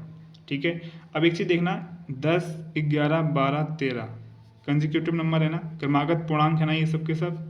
ठीक है, समझ गए। तो ये होता है क्रमागत, इन्होंने लिए तो, लेकिन चारों ने क्रमागत पूर्णांक के रूप में लिए, मतलब क्रमागत क्रम में लिए इन लोगों ने। ठीक है, 11 12 13 और सॉरी 10 11 12 13।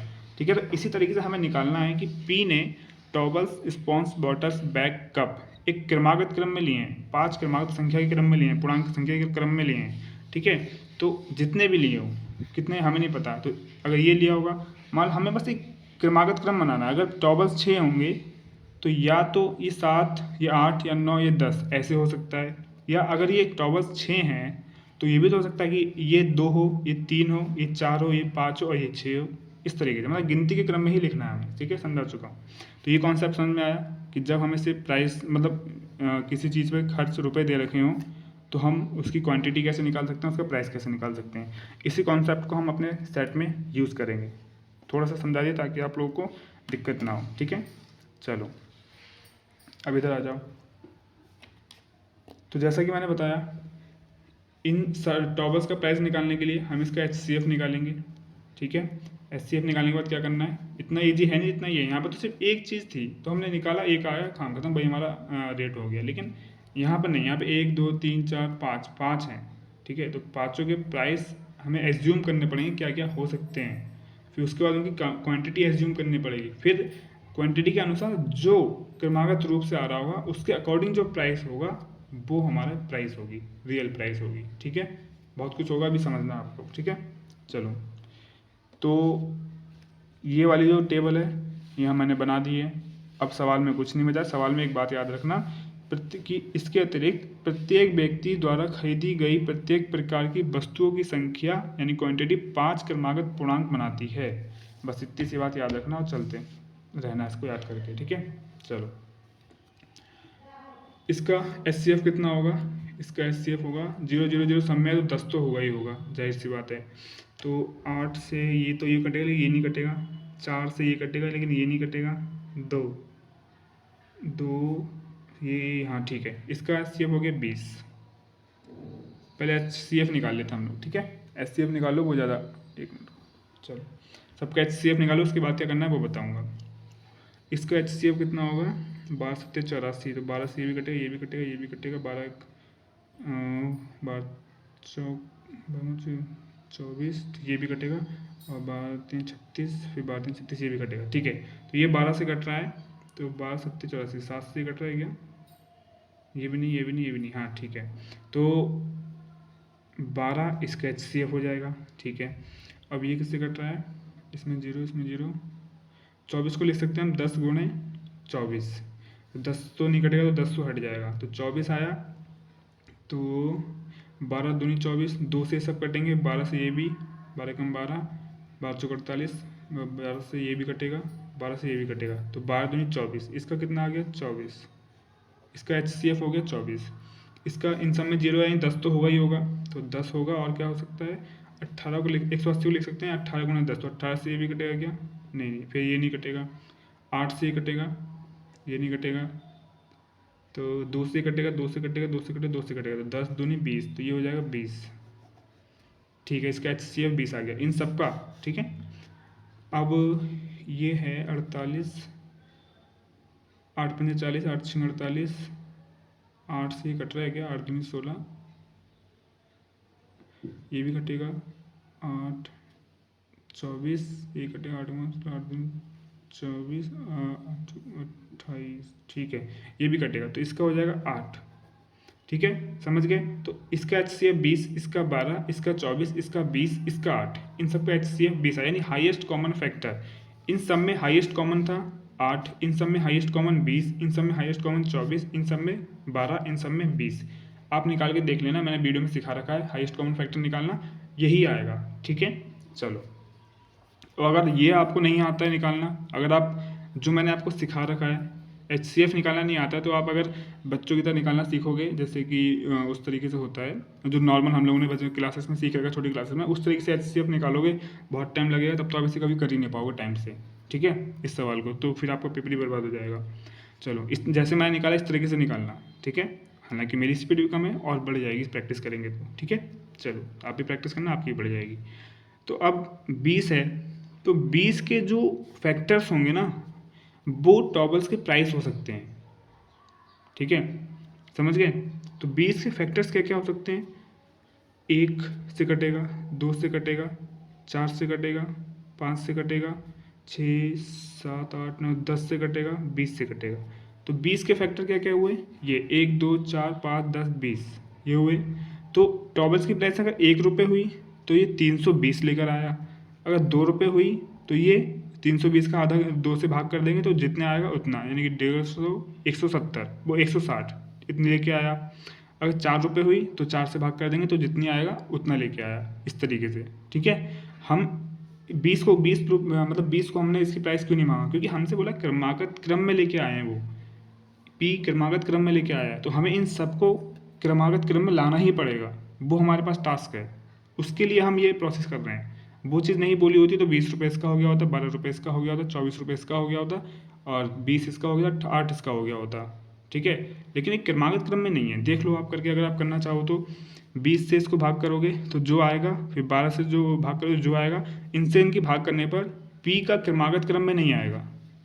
ठीक है, समझ रहे हो आप लोग, इसीलिए हमें करना पड़ रहा है। तो इनमें से कोई एक ऐसा नंबर होगा जो इन सब के आएंगे, इन सब में एक एक ऐसा नंबर होगा जिससे भाग करने पर एक क्रमागत क्रम में होंगे। ठीक है, अभी हम करेंगे तो आपको समझ में आएगा, टेंशन मत लेना। ठीक है, अभी थोड़ा थोड़ा कम समझ में आ रहा होगा। इस क्वेश्चन को आप स्किप नहीं कर सकते क्योंकि अब मेंस लेवल हम लोग चल रहे हैं, तो कितने क्वेश्चन आप स्किप करोगे? अगर आपको हार्ड लग रहा है तो कितने कर लोगे? अगर आप स्किप करोगे इसका मतलब आप अपनी जॉब को स्किप कर रहे हो, फिर आप कभी इसे पा ही नहीं पाओगे। ठीक है, समझ गए? चलो, ये टफ लग रहा है मुझे, अब टफ नहीं लग रहा। जब मैंने पहली बार किया तो मुझे टफ लग रहा था, मैं तीसरी बार कर रहा हूँ, मुझे टफ ही नहीं लग रहा क्योंकि मुझे पूरा मेथड याद हो गया है। आगे से ऐसा कोई क्वेश्चन आएगा मैं ईजिली सॉल्व कर लूँगा क्योंकि मैं 3-4 बार कर लूँगा। अभी मैं 1-2 बार और करूँगा, बस सारी टेंशन खत्म। ठीक है, तो प्रैक्टिस करोगे तो कोई आपको टफ नहीं लगेगा। ठीक है ना, चलो आगे बढ़ते हैं। 12 के कौन कौन से हो सकते हैं? 1 हो सकता है, 2, 3, 4, 6, 8 नहीं, 9 नहीं, 10 नहीं, 12 सीधा खोद होगा। 24 के क्या हो सकते हैं? 1, 2, 4, 5, 6, 3 और 4, 6, 3, 4, 6, 8 3 24, 12 दूनी 24 और 24 खुद। ठीक है, ये हो सकता है। 20 के क्या हो सकते हैं? 20 के ये होंगे 1, 2, 4, 5, 10, 20, 1, 2, 4, 5, 10, 20। 8 के क्या हो सकते हैं? 1, 2, 4, 1, 2, 4, 8, यही होगा बस। ठीक है, तो हमने इनके क्या निकाले? सबसे पहले हमें टॉबल्स के HCF टॉबल्स के मतलब टॉबल्स को चारों लोगों ने जितने जितने रुपए में ख़रीदा वो हमने प्राइस निकाल लिया HCF से। अब ये प्राइस हमें यही प्राइस हो जाता अगर वो ये नहीं बोलता कि क्रमागत पूर्णांक के रूप में सबने खरीदे हैं। ठीक है, तो अब हमने 20 है तो 20 के जो फैक्टर होंगे ना उन्हीं में से कोई उसका प्राइस होगा, ये तो कन्फर्म है। अब रिस्पॉन्स 12 है, 12 इसका HCF आया तो HCF के जो फैक्टर हैं उन्हीं में से कोई रिस्पॉन्स का प्राइस होगा, इनमें से कोई एक ही होगा रिस्पॉन्स का प्राइस। ठीक है, सेम इसी तरीके से ये तीनों भी, समझ गए आप लोग? चलो, तो अब हमें क्या करना है? अब हम ये देखेंगे कि जैसे कि अब दूसरी टेबल ये बना रखी है मैंने एज लाइक। ठीक है, 1 मिनट रुको। चलिए दोस्तों, तो अब हम क्या करेंगे? हमने जो अनुमानित प्राइस निकाली है, अप्रॉक्सीमेटली नहीं, अनुमानित, एज्यूम करिए कि टॉबल्स की इन नंबर में से कोई एक प्राइस हो सकती है, स्पॉन्स की इन नंबर में से कोई एक प्राइस हो सकती है, बॉटल्स की इनमें से कोई एक प्राइस हो सकती है, बैग की इनमें से, क्यूब की इनमें से।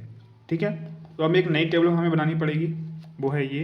1 मिनट को थोड़ा सा साइड कर देता हूँ। ठीक है, क्यों कट क्यों रहा है ये? तो ये रही हमारी टेबल। हमने क्या करा? आइटम्स लिख लिए सारे, टॉवल्स, स्पॉन्स, क्योंकि हमें इन्हीं के तो चाहिए ना कि ये इनकी प्राइस क्या है और कितनी क्वांटिटी में आए हैं, एक व्यक्ति कितनी क्वांटिटी में लेके आया है। ठीक है, तो इन सब की अनुमानित प्राइस क्या है जो हमने निकाली है। टॉवल्स की प्राइस क्या क्या हो सकती है ये देखो हमने निकाल रखी है, 1, 2, 4, 5, 10, 20, इनमें से कोई एक प्राइस हो सकती है। तो यहाँ लिख देते हैं टॉवल्स की प्राइस 1 हो सकती है, 2 हो सकती है, 4 हो सकती है, 5 हो सकती है, 10 हो सकती है और 20 हो सकती है। समझ गए आप लोग? और स्पॉन्स की प्राइस क्या क्या हो सकती है जो हमने निकाला है? ये 1 हो सकती है, 2 हो सकती है, 3 हो सकती है, 4 हो सकती है, 6 और 12 ये हो सकती है। ठीक है, और इसकी प्राइस क्या क्या हो सकती है? 1, 2, 3, 4, 6, 8, 12, 24, इनमें से कोई एक प्राइस हो सकती है बॉटल्स की। और बैग्स की क्या क्या हो सकती है? 1, 2, 4, 5, 10, 24 ये हो सकती है। ठीक है, एंड अब जो लास्ट बचा है कप की प्राइस क्या क्या हो सकती है? 1, 2, 4 और 8 ये प्राइस है। ये अनुमानित प्राइस है, हम लोगों ने जो अंदाज़ा लगाया है कि इनमें से कोई प्राइस हो सकती है। टॉबल्स की ये प्राइस हो सकती है, स्पॉन्स की ये, बॉटल्स की, बैग्स की, कप्स की ये। ठीक है, अब हमें क्या करना है कि अब हमें प्राइस तो मिल गई, अनुमानित प्राइस। अगर हम टॉबल्स की एक प्राइस माने कि टॉबल्स एक टॉबल्स 1 रुपये का है तो पी कितने लेके आया? 320 लेकर आया। तो 1 से जब हम 320 को भाग करेंगे 320, यानी कि वो नंबर्स के मामले में टॉबल्स 320 लेके आया पी। और लेकिन अगर हम 2 माने कि प्राइस 2 रुपये हो सकती है एक टॉवल्स की, तो पी कितने लेकर आया, अगर हम इस 320 को 2 से भाग करेंगे तो 160, तो हम यहाँ लिख देंगे कि 2 के अकॉर्डिंग 160 लेके आया वो। ठीक है, इसी तरीके इन सबको मान के यहाँ पे सब लिखना पड़ेगा। एक के अकॉर्डिंग कितने नंबर कितने टॉवल्स आए, 2 के अकॉर्डिंग कितने आए, 4 के अकॉर्डिंग, 5 के अकॉर्डिंग, 6 के अकॉर्डिंग, सॉरी 10 के अकॉर्डिंग और 20 के अकॉर्डिंग, सबका लिखना पड़ेगा। ठीक है, इन सब प्राइस के अकॉर्डिंग कितने कितने नंबर्स में ये पी लेके आया क्यू आर एस। तो अब हमें क्या करना पड़ेगा ना, अगर हम पी की बात करें तो चलो पी का डाटा यहाँ पे आ जाएगा, क्यू की बात करें तो एक टेबल में फिर बनानी पड़ेगी यहाँ पर, सॉरी क्यू की बात करें तो हमें ये सेम यही टेबल यहाँ पे नीचे बनानी पड़ेगी। फिर आर की बात करें तो फिर से हमें एक टेबल और बनानी पड़ेगी। फिर एस की बात करें तो फिर से एक टेबल और बनानी पड़ेगी। यानी कि इन चारों के लिए हमें ये जो नंबर्स वाली है कि भाई सामान तो ये चारों लेके आए हैं, पी भी लाया, क्यू आर एस, तो कितने कितने नंबर में लाए हैं।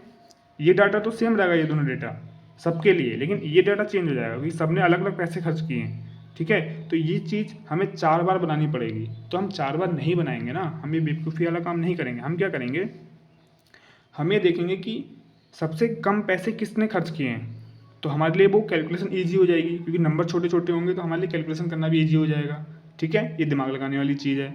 अगर आप पी के लिए डाटा निकालोगे तब भी हमारा आंसर आ जाएगा, क्यू के लिए निकालोगे तब भी आ जाएगा, आर के लिए निकालोगे तब भी, एस के लिए निकालोगे तब भी हमारा आंसर आ जाएगा। हमें पता चल जाएगी कितने कितने प्राइस के हैं।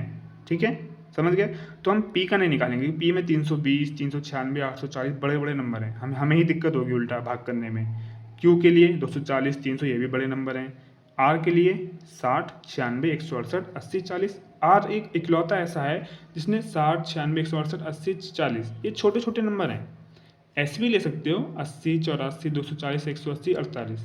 इसमें थोड़े से मुझे बड़े लग रहे हैं, थोड़े से मुझे टफ लग रहा है। इसमें जीरो यहाँ पर है, जीरो यहाँ पर है, जीरो यहाँ पर है, तो मेरे लिए ईजी हो जाएगा काउंट करना, है ना। तो मैं आर के लिए निकालता हूँ डेटा, आर के लिए निकालूंगा, बस एक से ही मुझे पता चल जाए, क्योंकि मुझे बस एक आदमी का पता चल जाए कि इसने जितने रुपए खर्च किए उससे मुझे पता चल जाए कि टॉपस कितने रुपए की है। तो भाई सबके लिए सेम रुपए की होगी, जाहिर सी बात है, क्योंकि क्वेश्चन में हमसे बोला है कि सब प्रोडक्ट का प्राइस सेम है, तो सबके लिए सेम होगा। तो मैं आर के लिए निकाल लेता हूँ, बस आर के जितने रुपए में लेके आया सब उतने ही रुपए में लेके आए होंगे, टॉबल्स, स्पॉन्स, बॉटल्स। ठीक है, समझ गए। इसलिए हम किसी एक का निकाल लेंगे, 4 का निकालेंगे तो बहुत टाइम लगेगा ना यार, यही डेटा तुम 4 लोगों के लिए निकालोगे, बहुत टाइम लगेगा। तो हम किसी एक के लिए निकालेंगे। तो एक हमने कौन सा चूज़ किया, हमने आर चूज़ किया, क्योंकि आर ने कम रुपए खर्च किए, तो हमारे लिए कैलकुलेशन आसान हो जाएगी। समझ गए आप लोग। ठीक है, तो फॉर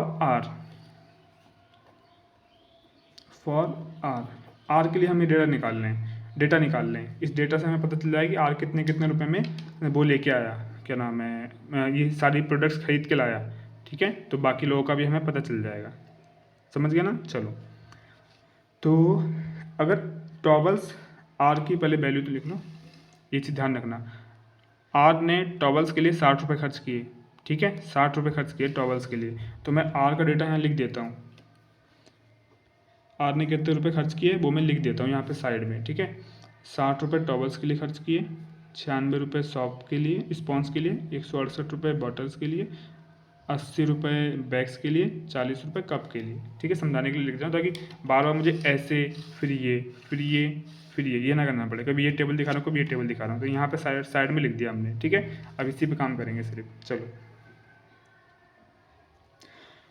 अगर 1 रुपये प्राइस होती है टॉवल्स की तो वो 60 रुपये खर्च करे उसने, तो 60 रुपये खर्च किए, 1 रुपये प्राइस थी, 1 से भाग करेंगे तो 60, यानी कि वो 60 टॉवल्स लेके आया 1 रुपये के अकॉर्डिंग, तो यहाँ पे लिख दो 60। ठीक है, नंबर्स मिल गए हमें। आर अगर 1 रुपये प्राइस होती है तो 60 रुपये खर्च किए तो वो 60 टॉवल्स लेके आया, 1 रुपये में 1 मिलता है तो 60 रुपये में 60 मिलेगा।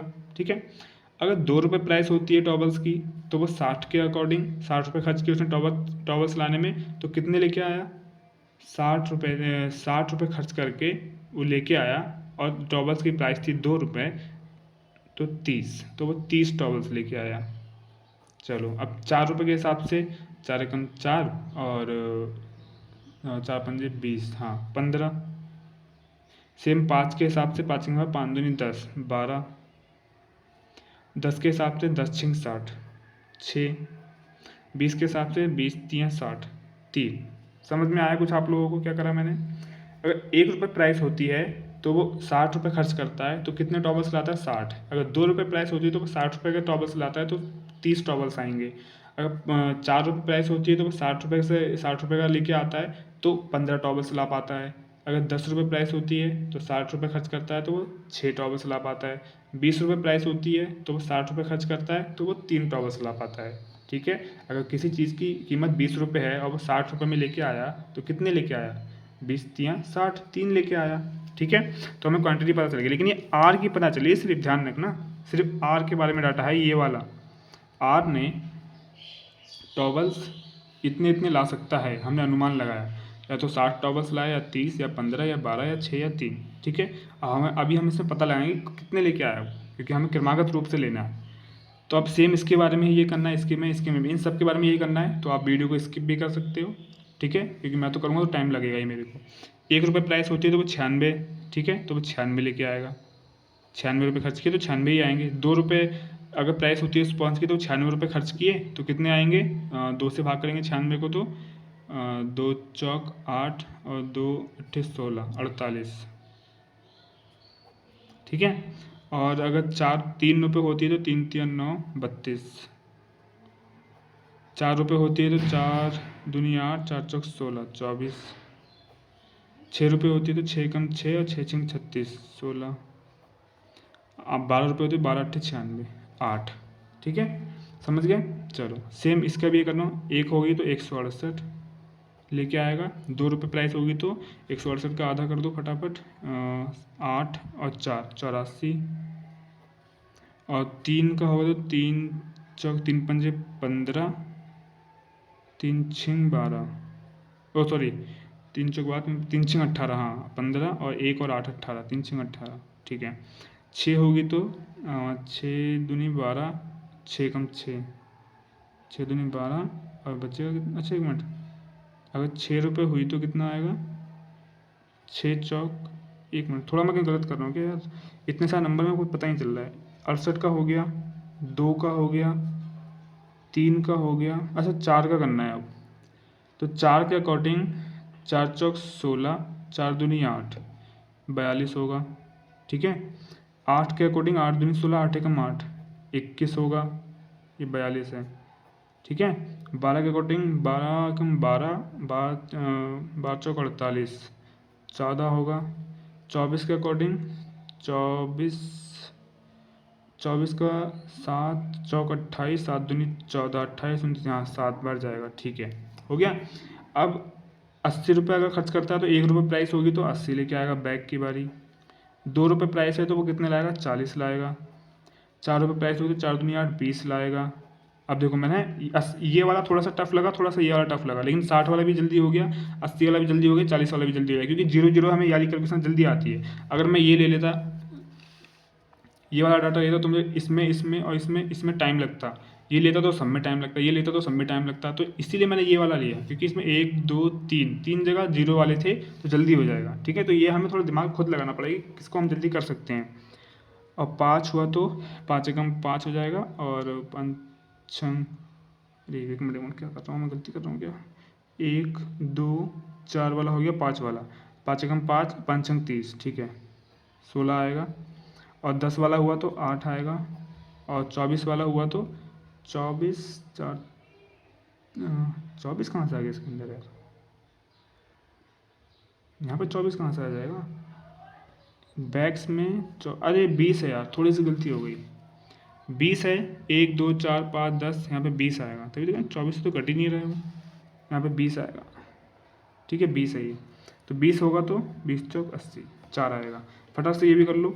40 आएंगे, 1 रुपये प्राइस, 2 रुपये होगा तो 20 आएंगे, 4 रुपये होगा तो 10 आएंगे, 8 रुपये होगा तो 5 आएंगे। ठीक है, समझ गए? अब ये देखो तुम, ब्लर तो नहीं हो रहा है ना?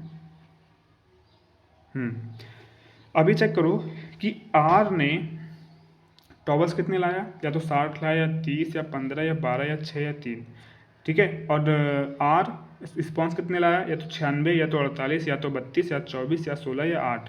और आर बॉटल्स कितनी लाया, या तो 168, या तो 84, या तो 56, या तो 42, या तो 21, या तो 14, या तो 7। इस टाइप से लिखा है, ये भी और ये भी। ठीक है, लेकिन हमसे क्वेश्चन में एक बात बोली गई थी, वो बात ये थी, प्रत्येक व्यक्ति हमें आर की बात कर रहे हैं, प्रत्येक व्यक्ति, हर एक व्यक्ति, यानी कि मान लो आर की बात कर रहा है, द्वारा खरीदी गई प्रत्येक प्रकार की वस्तुएं, प्रत्येक प्रकार की, इन चारों प्रकार की वस्तुएं की संख्या 5 क्रमागत पूर्णांक बनाती हैं। तो ये जो नंबर हैं 5 क्रमागत पूर्णांक बनाती होंगी जितने में लाया है वो।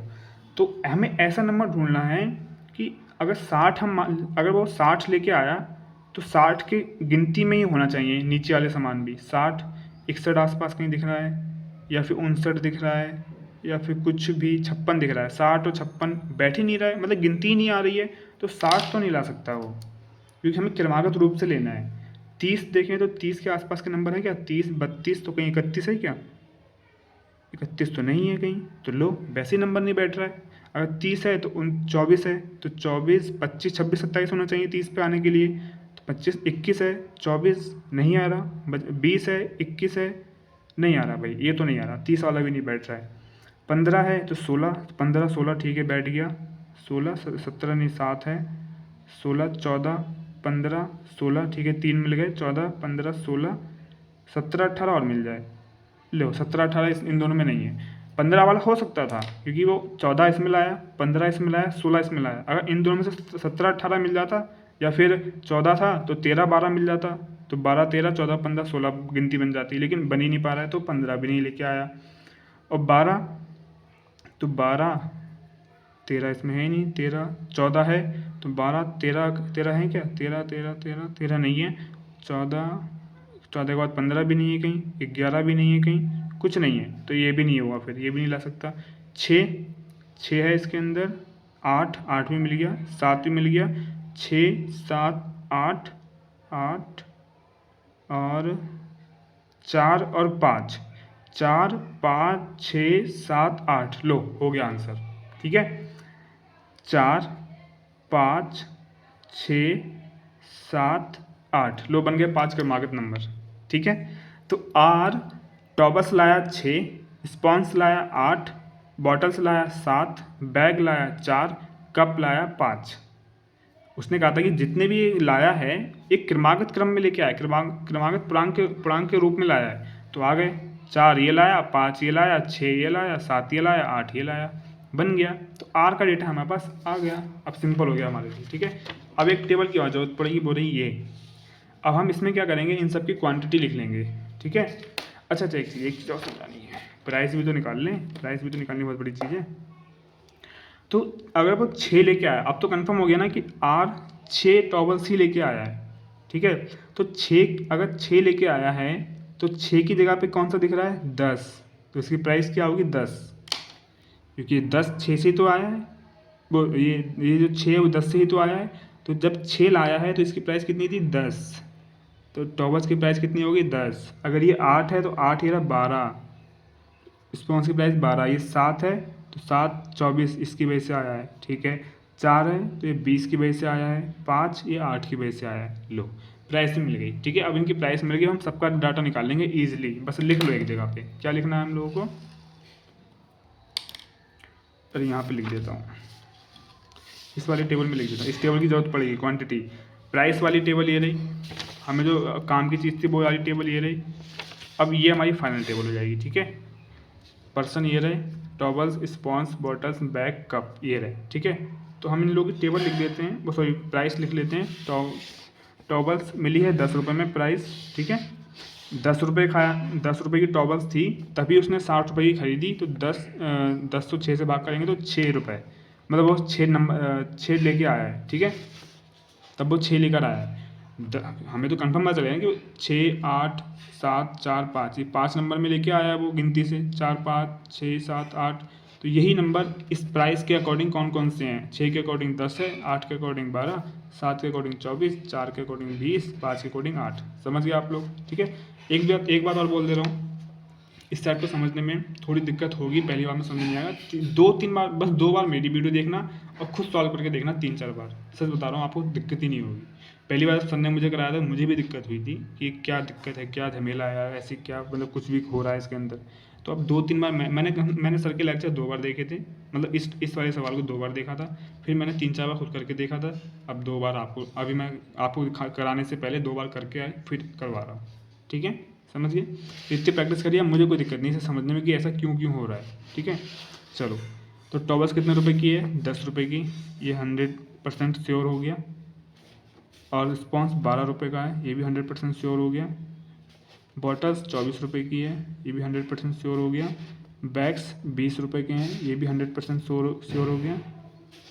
कप 8 रुपये के, ये भी 100% श्योर हो गया। ठीक है, चलो अब इनके अकॉर्डिंग हम निकाल लेंगे फटाफट। अब हमें क्या क्या चीज़ की जरूरत पड़ेगी? एक इसकी और एक इसकी। पी 320 रुपये खर्च करके टॉवल्स लेके आता है, तो कितने टॉवल्स लाया होगा? जब 10 रुपये प्राइस है टॉवल्स की, तो 10 से भाग कर दो इसको, 32 लेके आया होगा। ठीक है, 32। एक मिनट रुको, चलो करते हैं। ठीक है, तो अब पी 396 रुपये खरीद के स्पॉन्स लेके आया है, तो 12 रुपये प्राइस है स्पॉन्स की। ठीक है, तो 12 से भाग कर दो 396 को, तो 12×3 = 36 और 12×3 = 33, 33 लेके आया है पी। ठीक है, बॉटल्स 24 रुपये है और पी ने 84 रुपये खर्च किए, मतलब 840। तो 24 को अगर हम, एक मिनट रुको, 840 को अगर हम 24 से भाग करते हैं, क्योंकि भाई इतनी अच्छी तो मेरी भी पहाड़े नहीं है ना, 24 का पहाड़ा मुझे भी नहीं आता है। तो 12×24, 12×7 = 84, 35। ठीक है, 35 लेके आया। बैग 20 रुपये के हैं और है ही 680 रुपये खर्च किए थे पी ने, तो बैग लेके 20 रुपये के हैं, तो 20 से अगर हम 680 को भाग करेंगे तो 0 से 0 कट गया, और 2 से भाग करेंगे तो 60 का आधा 34 आ जाएगा। 8 रुपये के कप हैं और पी ने 288 रुपये खर्च किए, तो 8×3 = 24 और 8×6 = 48, 36 लेके आया। ठीक है, तो अब देखो, चलो पहले मैं बना लेता हूँ। क्यू, अब क्यू की बारी है। क्यू ने 240 रुपये खर्च किए, 10 रुपये प्राइस है, 10 से भाग करो तो 24, और 300 रुपये उसने स्पॉन्स में खर्च किए, तो 12 रुपये प्राइस है, तो 12×3 = 36 नहीं, सॉरी फॉर डिस्टर्बेंस। तो 12 रुपये प्राइस है स्पॉन्स की, तो क्यू ने 300 रुपये खर्च किए, तो 12 से भाग करो तो 12×12, 12×2 = 24 और 12×5 = 60, 25, और 24 रुपये इसकी प्राइस है, और 668 रुपये ये रहा। ठीक है, 648 और 24 रुपये प्राइस है, 12×2 = 24, और इसे 12 से भाग करो तो 12×5 = 60, 12×5 = 12×6 = 256 को काटोगे तो कितना आएगा? 50 का 25 और 28 आ जाएगा, यानी कि 28 लेके आया। ठीक है, और क्यू ने 520 रुपये खर्च किए बैग के ऊपर, तो बैग है 20 रुपये का, तो उससे भाग करेंगे, 0 से 0 कट जाएगा, फिर 2 से भाग करेंगे तो 50 का आधा 26 रुपये।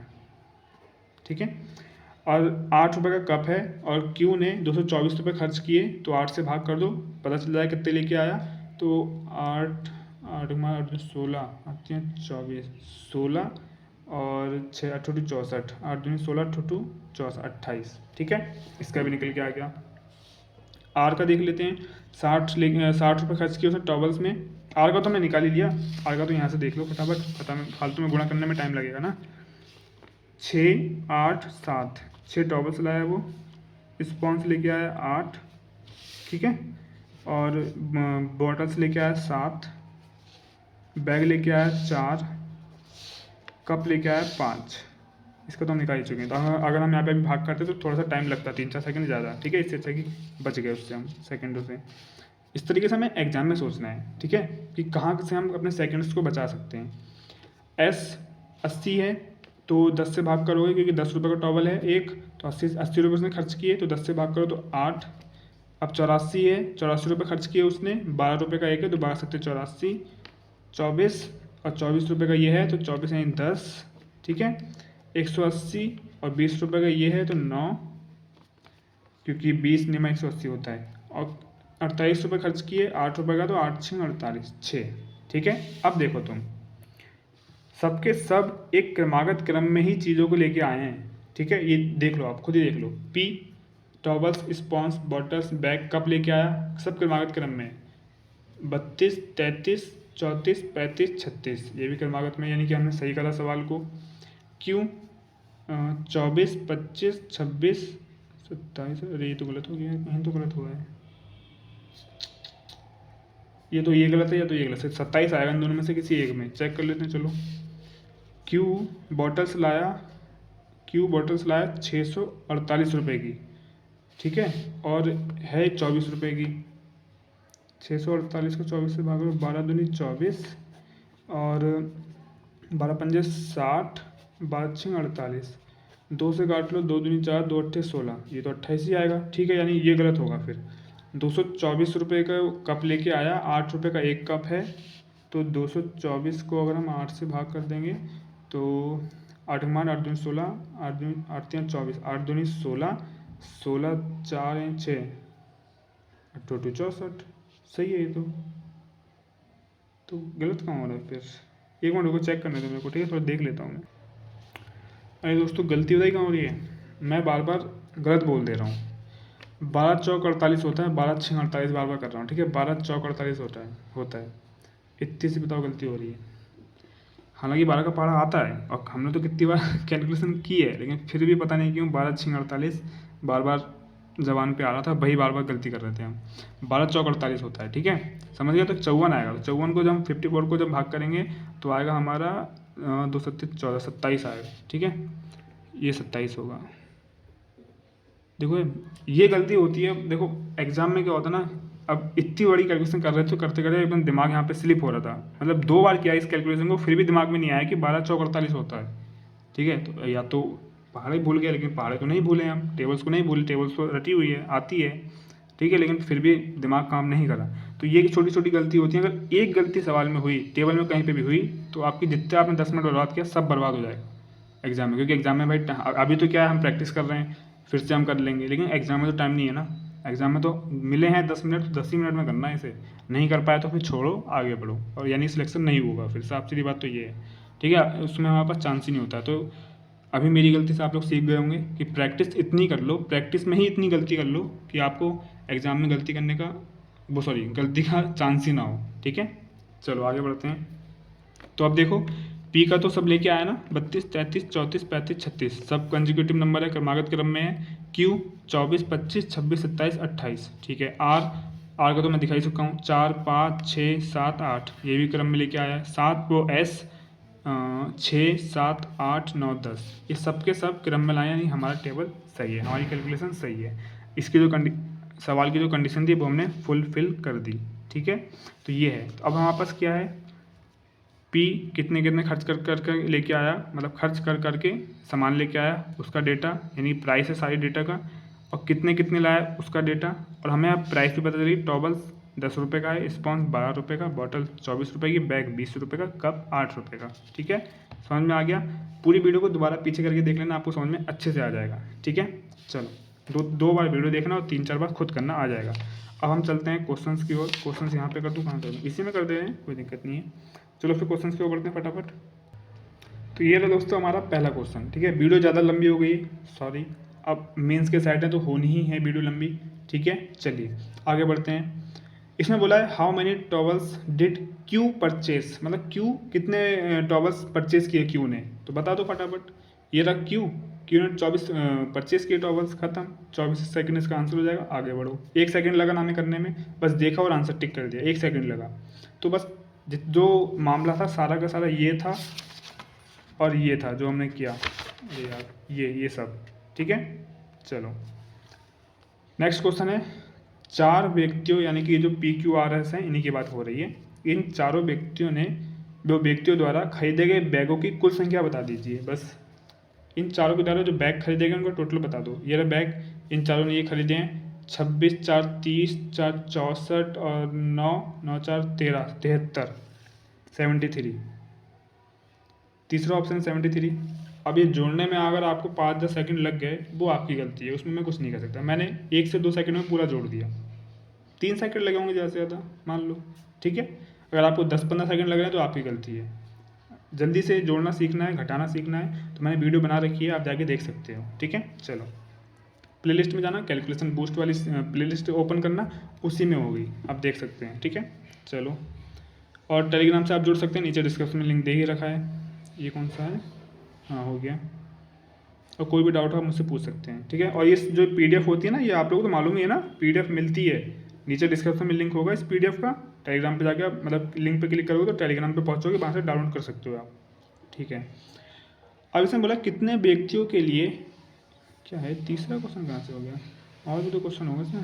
अच्छा एक क्वेश्चन ये छूट गया, एस द्वारा खरीदी गई 5 प्रकार की वस्तुओं की कुल संख्या क्या है। एस द्वारा, एस ने 5 वस्तु खरीदी है, इनकी टोटल बता दो। 10, 20, 32, 8, 40। 40 है क्या इसका आंसर? थर्ड ऑप्शन है 40। ठीक है, आगे बढ़ो अब। ये वाला तो करवाई दिए, 4 व्यक्ति कुल बैगों की संख्या। लास्ट क्वेश्चन है हमारा, कितने व्यक्तियों के लिए यह कहा जा सकता है, इसमें थोड़ा आप अटक सकते थे इसलिए मैंने करा दिया।